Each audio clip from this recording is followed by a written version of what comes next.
Okay, this is so hard, but today I wanted to like look at my current internal ranking of 22 Cosmere related things. The things I am not including in this ranking: White Sand. I've only read the first volume years ago, don't remember it. I'm just waiting for the new official thing, and I'm just not even thinking about it. And then there are like 3 short stories in Arcanum Unbounded that I'm just like, nah, don't care about that. We have The Hope of Elantris, The 11th Metal, and The Piths of Eltania or something. I'm not ranking any of those. All of those are just like fun, like extra episodes that I don't feel are interesting enough to put in this ranking. So I guess they are all in their own ranking of not even considered. And then I have the other 22. So yeah, Arcanum Unbounded I've split into the parts because a lot of them are actually like novellas in their own right. So I just like split them into the stuff because there are things I love in Arcanum Unbounded. There are things that I could take or leave, and like this is how I did it. Okay, so let's start at the bottom tier, which are things that I probably don't ever really need to reread again. I'm sure I will reread again, but these are my kind of take it or leave it part of the Cosmere. They're not bad, they're kind of fun, but they're also kind of forgettable for me.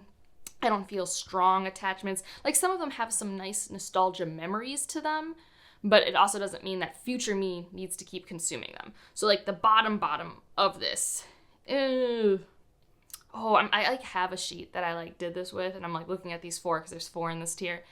And I do think the bottom one is, and I'm just kind of shocked that this is what it is, but it's Yuumi and the Nightmare Painter, which like I didn't dislike. None of these I think are below like 3.5 stars in terms of ratings for me. Like I like all of these things, but Yuumi and the Nightmare Painter, I just don't think I need it again. I don't think there's enough Cosmere Easter eggs where I'm just like, oh, I didn't understand that thing. I don't think I liked the love story as much as everyone else. I appreciated the reveal, but I don't need to experience it again, and I don't think it'll be as fun to unpack knowing the reveal with it. The writing style was only okay for me. Like, I really liked Yuumi, but I didn't really like the character of the Nightmare Painter.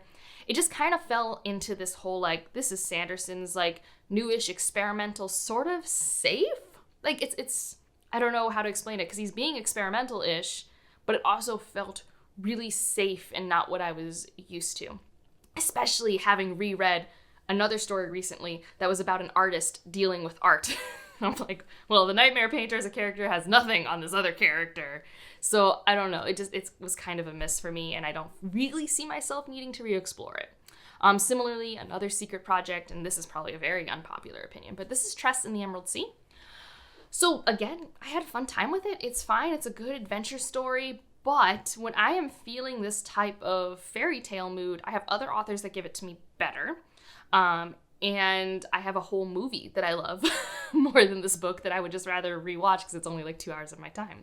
So I think that's where like, would I reread it comes from there. And in terms of Cosmere stuff, like I really do like the oceans. I think they're really cool. And there are really awesome moments in the book. I just don't know if I would go through a reread of a 400-page book. Like if this was like a 300-page book, I could see it happening. And yes, there are some Cosmere Easter eggs at the end that I'm sure I'll reread this one day to like get some insight, because there's definitely some things where I'm like, I don't think I know why this person's here. I don't think I know the context of all this tech that there is around me. But otherwise, you know, like it was a fine story. It was fun. I don't know if I'll reconsume it again. I don't have an increasing like nostalgia for it. And the storytelling voice of Hoyd is fine, but I think I would have been more compelled to reread this if it was actually just the traditional third person I was in Tress's head sort of story. Another one, and like maybe this is the one where I wasn't sure if this should be at the bottom or not. And I still don't know. So like, I guess retroactively, this could at any point be at the bottom. It just depends. This is Edge Dancer. This is Lift's little story. And I think part of the reason why this is higher is that I think I just have to reread it more, because if I'm rereading Stormlight Archive, like this kind of has some plot important moments that I'm not going to pretend I'm always going to remember perfectly. So for that reason, I feel like it's like, well, you kind of have to read it a bit more, but maybe not really. But I don't like this more than the other two. Like, it's fine. So maybe that's why it should be at the bottom, but I didn't know how to, like, this tier, I didn't know how to, like, rank it in my head. But it's fine. It's Lift. There are pancakes. We'll see how I feel about it this time around. Because, like, I mean, that's another thing, is, like, I'm about to reread Edge Dancer for the first time in 4 years? Probably 4 years. Yeah. Yeah.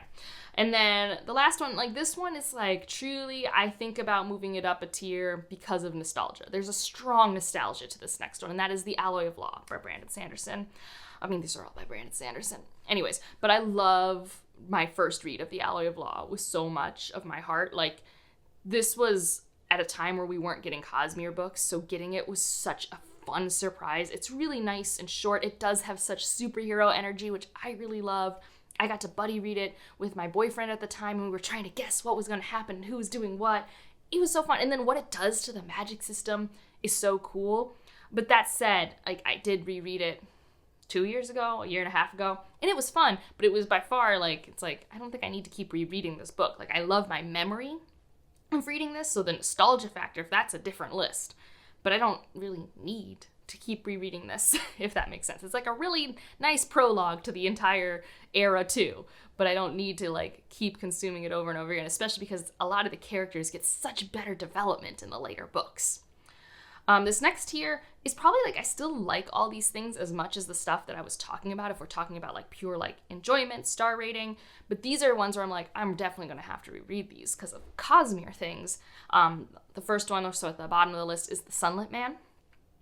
This is so far in the future in the Cosmere that I'm like, yeah, I don't have the context to understand, like, 30% of this, like, for sure. Especially because I'm assuming we're still going to see this character in the Stormlight Archives that we were following here in his far future, and I'm sure down the line I will reread this. But in terms of, like, the type of story it is, my favorite part about it are the Cosmere connections. Like, I don't really like... I love watching Mad Max Fury Road. I don't like reading it, if that makes sense. Although this was a closer character-focused thing for me than I feel like it was for other readers, still wasn't really my favorite. I don't think I like fish out of water in books as much as authors do. I think I like it more in movies. At least recently, every time I've read a fish out of water book situation, it hasn't quite landed for me, and that's definitely kind of what this is initially. And then the other two are really important novellas. So the first one is Mistborn: A Secret History, I think is the official name, which you should read for sure after Era 1 at the earliest, but I say read it after Bands of Mourning, personally. But I have a Cosmere reading order video somewhere on the channel, as does like 5 million other booktubers. You can do what you do. But personally, if you're in for the Cosmere Easter eggs, I say read it after Bands of Mourning. And it's got a lot of reveals. And Cosmere connections, I don't actually even think I like the meta story going on with it. Like, it's hard because I say you should read it after Bands of Mourning, but it's very closely tied to the first trilogy, and I think if you read it far enough away from the first trilogy, you're very confused because it's very dependent on knowledge of the first trilogy. I can say that, I think, spoiler-free enough. But that said, I think I like it more for its Cosmere-ness than I do for its story. And then the highest on this, because I think I actually do kind of like its little story. I'll know more when I actually reread it, because this is, I think, another one that I just haven't reread yet. I've only read it once, and that's Dawnshard.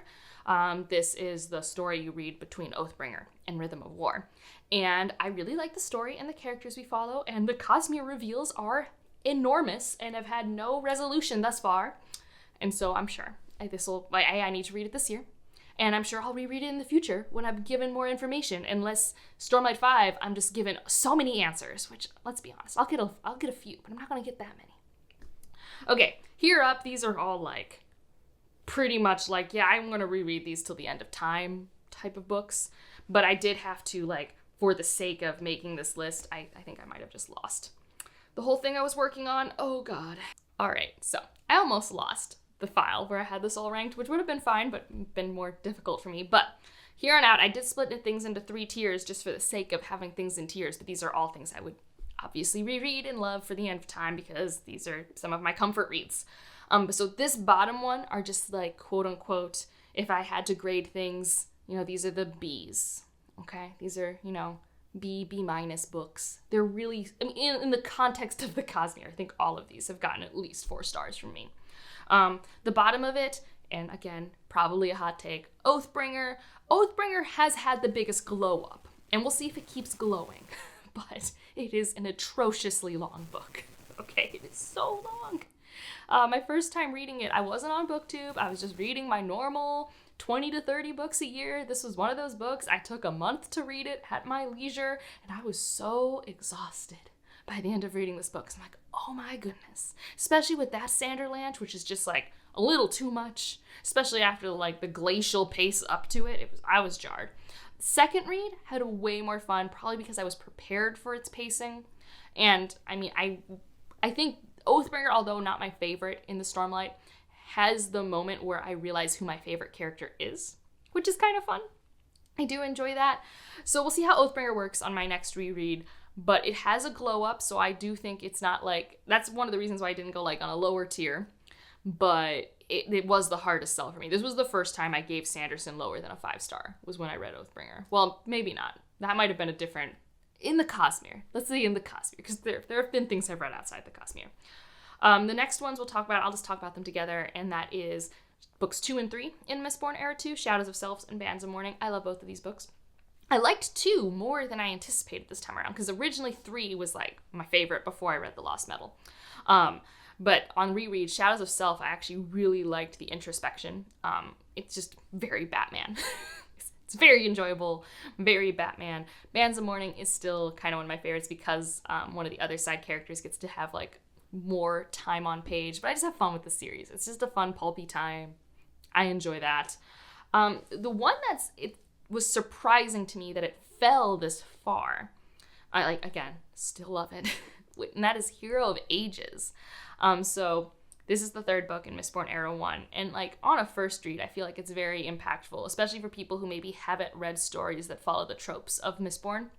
Because like I do know some people who've like played certain video games or read other fantasy stories, and so when they get to Mistborn, it's like, well, I've already like seen these kind of plot beats before, or it was so obvious to me, or insert something here. For me, when I read this as a high schooler, I was like, oh my god, wow, what an ending to a trilogy. And I still think that. But what I noticed when I did my last reread of Mistborn is that this is the least character focus, and I missed it so freaking much. It is such a plot-driven story, and it has to be.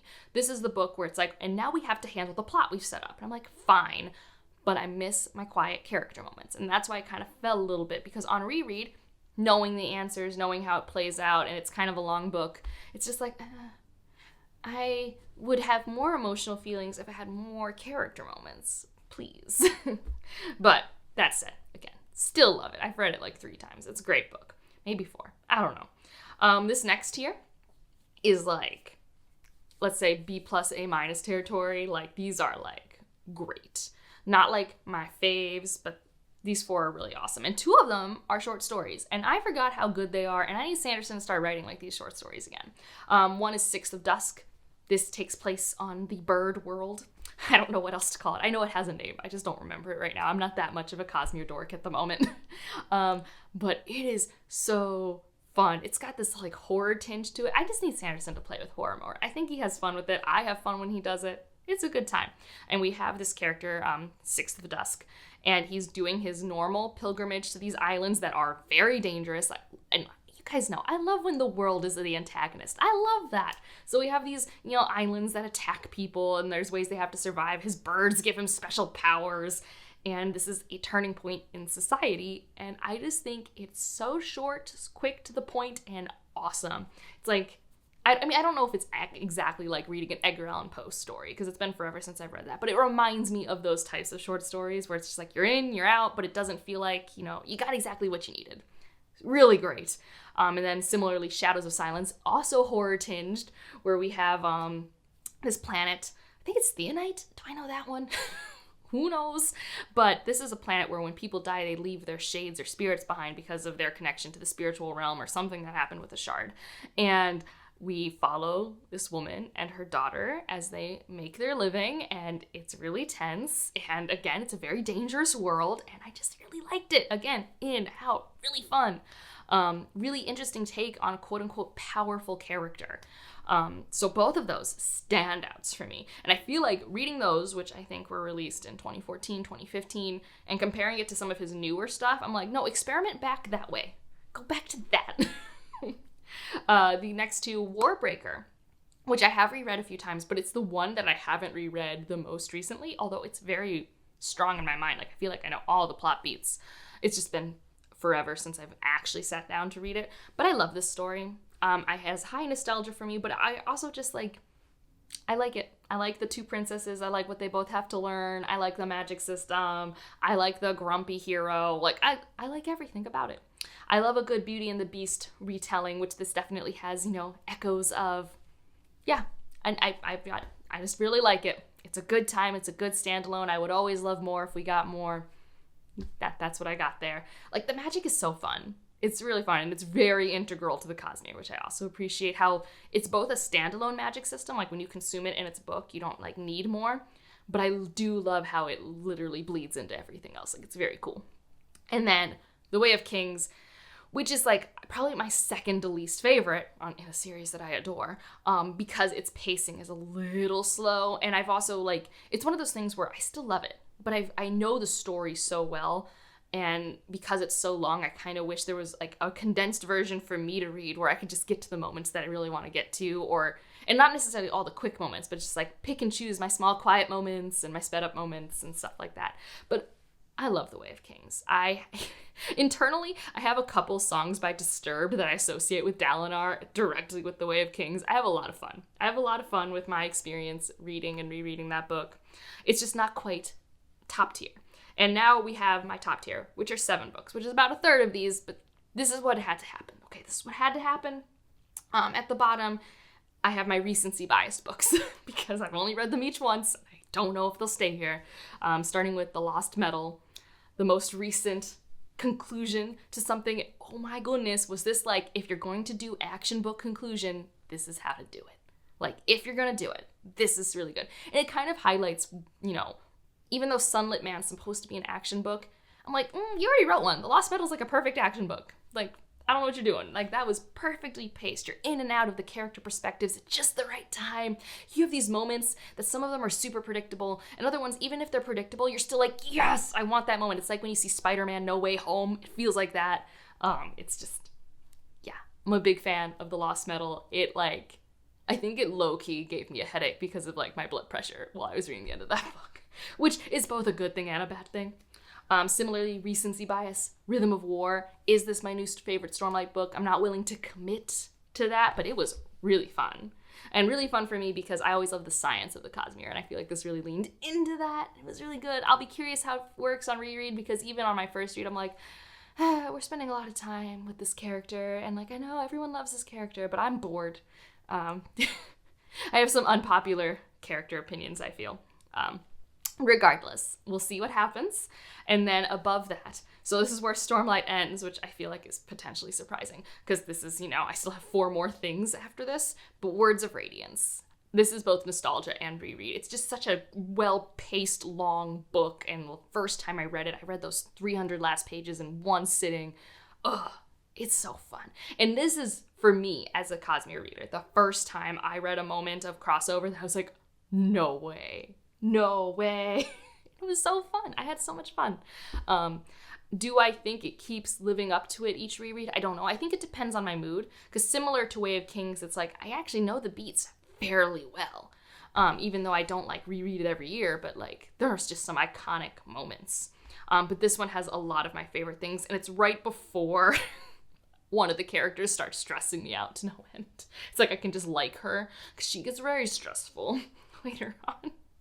Which, like, is fair, especially with the discussions of mental health in the series.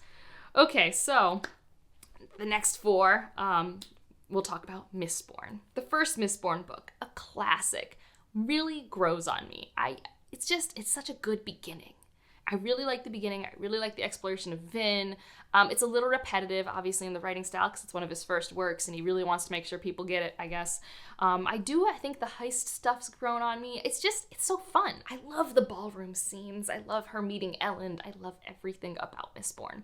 It's very good. So that's all I can say there. And next up is, of course, always my unpopular opinion of Elantris. I love Elantris. Elantris is so good. And actually, I reread it within the past year.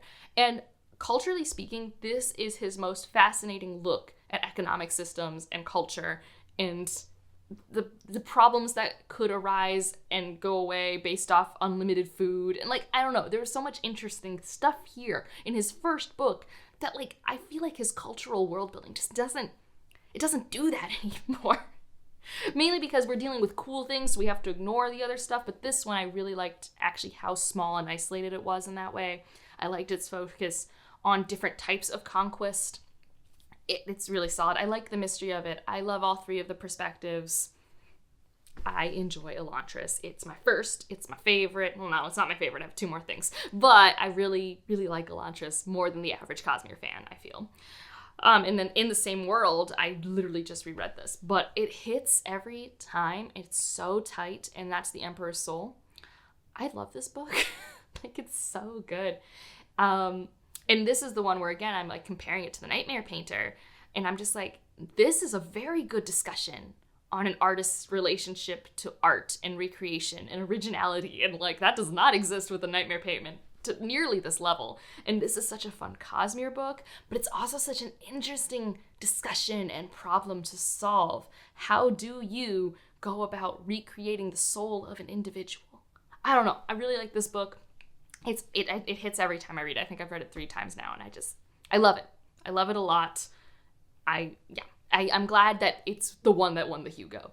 And then my favorite, and I think this was my favorite last time too, potentially, and this is The Well of Ascension. This is like everything I love about Sanderson is this book. This is like, if you want to know why I like Sanderson as an author, it's The Well of Ascension.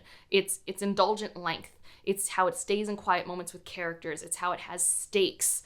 It's how it's intricate and have twists and turns that surprise you, but even when you know them, still have great payoff because then you have the dramatic irony of a reader. I really like The Well of Ascension. It's my favorite in the Mistborn trilogy, and I think it is still my favorite book to reread in the Cosmere. And that's the thing. These are things I reread all the time. So rereadability is like, it is a higher thing that I think about, I feel like, when I'm ranking these books. So yeah. That's my really long discussion on different Cosmere books, spoiler-free, especially as we get into this year. I'm about to reread Stormlight, so we'll see how that changes my reading order. But I think that's all I'm going to reread. I don't think I'm going to reread Warbreaker, even though I probably should. I don't think I have the time, and I don't think I need to.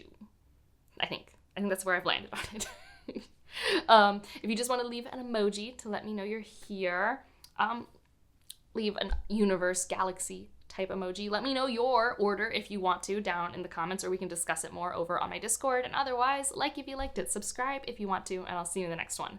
Bye.